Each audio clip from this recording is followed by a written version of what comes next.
Taray, nakauwi na pala ng bansang Pilipinas itong ating napakasipag maglamyerda na Vice President Sara Duterte. So ngayon na nakauwi ka ng bansang Pilipinas, pasikatan mo nga kami, 'di ba? So alam naman natin na may issue siya sa impeachment, pero gusto ko lang malaman ninyo mga minamahal dahil nakauwi na nga ng bansang Pilipinas itong si VP. Baka naman, VP, magsalita ka sa ginawang pambubuli ng China sa bansang Pilipinas. O ito, yan yung balita mga minamahal.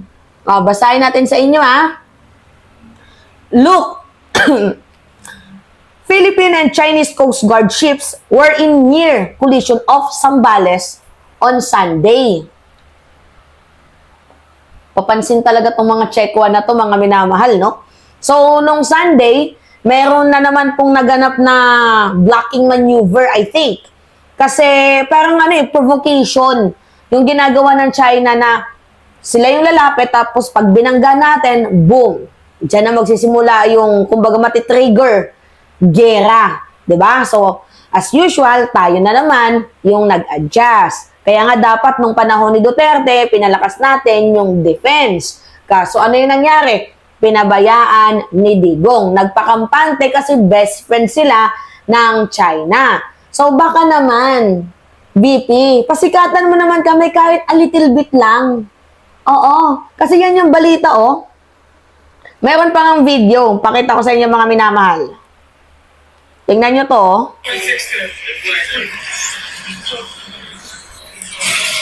Distance 60 yards, sir. Ilan, no? 5.3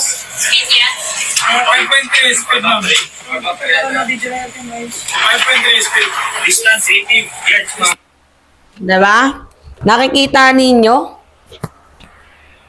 Ay, grabe. Well, kung sa bagay, mga minamahal, ano pa nga bang maaasahan natin dito sa ating Vice Presidente? Diba? O, natatandaan ninyo to? O, April 8, 2024. O, bago lang to, ah. O, anong petsa pa lang nung last year, April 8. Magwa 1 year na bukas. Yan, o. O, sabi dyan, Sara Duterte on continued China's bullying? No comment. O, so ano pa nga bang aasahan natin?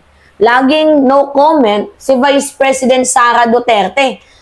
Ang tanong ko nga sa sarili ko, patriotic ba itong si Vice President Sara? Kasi lagi niyang sinasabi, mahalin natin ang bansang Pilipinas. So kung mahal mo ang bansang Pilipinas, how ironic, no, mga minamahal, na never ka man lang nagsalita, never mo man lang kinundina ang ginagawang katarantaduhan ng China. Tapos ang lakas mong, 'di ba? Ang lakas mong magsabi sa ama mo na tubig lang 'yan, 'di ba? Yan din yung sabi ni VP Sara sa kanya ama, tubig lang din daw 'yan. Sabi din naman ni former President Duterte, tubig lang din naman daw 'yan. So bakit pa natin makikipagpatayan, tubig lang daw 'yan. Tubig para sa inyo, kamusta naman yung kayamanan na nandyan sa ating bayan? 'Di ba? Naalala din ninyo, magbebenta daw ng gamit si VP Sara Duterte. Naku, mga minamahal, baka hindi gamit yung kanyang ibenta. Baka yung West Philippine Sea. Tayo ay nagtatanong lamang. At saka yung sabi niya, hindi niya daw yung trabaho. Mga minamahal, not in my job description. Yan yung paglalarawan ni VP Sara Duterte. Bakit pa ako magkukomento? Hindi naman ako yung Chief Foreign Architect ng bansa Pilipinas. 'Di ba? Oh, yan. Basahin natin, ha. Sabi dyan, Vice President Sara broke her silence for the first time regarding continued Chinese harassment of Filipino vessels in the West Philippine Sea. But instead of giving her thoughts about growing tension, said no comment. Diba lagi na lang no comment, tapos bigla niya sinabi, pakinggan nyo na lang yung sinabi ng kapatid kong si Pulong. Ano nga ba yung sabi ni Pulong? Sabi ni VP, the Vice President made a brief statement on Monday, April 8, in an ambush interview when she was asked to react to sea dispute. I think the statement of Kong Paulo Duterte about me and the West Philippine Sea is comprehensive. Ngayon, ano ba yung sinabi ni Pulong Duterte? On March 27, her brother Davao City 1st District Representative Paulo Duterte, said that it was not the job of the Vice President and the Secretary of Education to demonize China or any country for that matter. The lawmaker was reacting to Akbayan Party List statement as to why Vice President Sara Duterte was mum on the issue. Actually, mga minamahal, hindi tama yung binitawang statement ni Pulong na not in my job description. Kasi si Binay nag-comment sa usaping West Philippine Sea. Si Lenny nag-comment din sa usaping West Philippine Sea. Even na, sabihin pa natin, not in their job description yan. Kasi you are a Vice President of the Republic of the Philippines. And I thought that you are a patriotic. Diba? Patriotic ka sa bayan mo. Pero bakit ganon? Diba? Napaka, how ironic lang. Napaka-alarming tong ginagawa ni Vice President Sara Duterte na, 'di ba? Oh, sabi pa nga dito, the Vice President has been silent on the issue concerning the national security, and yet she has openly defended doomsday preacher Apollo Kibuloy, who was tagged as by fugitive by the National Bureau of Investigation.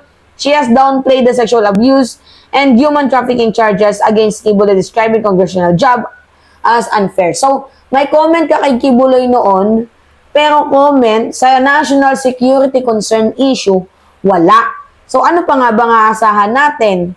'Di ba? O, ito pa, January 21, bago lang to ngayong taon. Ano yung sabi ni VP Sara? Vice President Sara Duterte urged cooperation with China amid maritime dispute. Pakagaling naman ng ating Vice Presidente. Naintindihan mo ba yung trabaho mo bilang VP ng Bansang Pilipinas? So, as the Philippines and China mark 50 years of diplomatic relation, Vice President Sara Duterte expressed optimism for stronger cooperation despite rising tension in the West Philippine Sea. At umattend pa yan, mga minamahal. I think sa Marikina ata yun, 'di ba? Nang nagkaroon ng event ang Chinese Embassy, mga minamahal, umattend si Vice President Sara Duterte. Like, nakakababoy, nakakabastos. 'Di ba?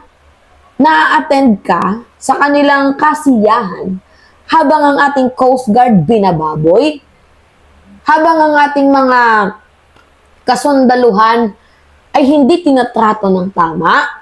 'Di ba? May napuputulan pa nga ng kamay. Hindi ka man lang nag-iingay. VP Sara, bakit? Hindi ba national security, hindi national concern yung issue sa West Philippine Sea? May comment ka nga sa Ukraine and Russia war eh. Pero comment sa West Philippine Sea, tahimik. Eh, huwag mo nang tanungin kung bakit ka namin hinahanapan ng komento. Kasi bilang Vice Presidente, ikaw dapat yung nagli-lead ng pagiging patriotic sa bansang Pilipinas. Well, ano pa nga ba nga asahan natin? Merong gentleman's agreement, yung mag-amang yan. O, ito pa mga minamahal, oh. O, April 8 din to, last year. Sabi ni Sara Duterte, VP Sara maintains her silence on the West Philippine Sea territorial. VP Duterte maintains her silence on the West Philippine Sea territorial row. Diba? Kita ninyo? Pansinin ninyo, mga minamahal? Kagaguhan ni Vice President Sara Duterte, kung hindi ba naman tanga, no? Baliw. So anyway, yun po. This is a serious matter, mga minamahal. Diba? Dapat palakasin yung defense, and which is ginagawa naman yan ni PBBM. Yan yung legacy niya ngayon, mga minamahal. In-upgrade ni PBBM yung defense ng bansang Pilipinas, while the former President Duterte, binablock yung mga news outlet, media, patungkol sa West Philippine Sea. So, hindi natin alam yung issue noon na ano na pala sila, pina-floating barrier, blocking maneuver. So, wala tayong alam noon. Bakit? Kagagawa ni former President Duterte. 'Di ba? So, paano magkakaroon ng peace kung sila nga mismo ayaw makipag-ayos? Tapos, pansinin din ninyo nung nahuli, itong si former President Duterte ng ICC, nag-comment yung China. 'Di ba? Ano yung sabi ng China? Follow daw the rules. Oh, masyado daw pinupolitika ang pag-aresto kay Duterte. Yun yung sabi ng China. At dapat daw sundin yung tamang batas. Wow, ang galing naman ng China, no? The audacity para magsabi na follow the rules. Eh, kayo nga, hindi nyo kinukonsidered yung rules and regulation ng UNCLOS. Kapal ng mukha. Obvious. Diba? Napakahiro. Oh, yung China, may nagawa ba sa pagka-aresto ni former President Duterte? Wala. Diba? So, anyway, magko-comment talaga sila yung attack dog nila nahuli. Diba, mga minamahal? So, halata na meron na silang relation. Best friend, forever. Ganun ba yung labasan? Kaso mga minamahal, crystal clear na talaga na nangbubudo lang tong dalawang to. Ewan ko na lang kung mga minamahal, ewan ko na lang kung magpapaniwala pa yung ibang mga Pilipino sa katarantaduang ginagawa ng mag-amang to. Alright, yun po mga minamahal. Anyway, it's me again, Alicia Nyo, at nagbabalik ulit para sa ating panibagong video. Maraming salamat mga minamahal.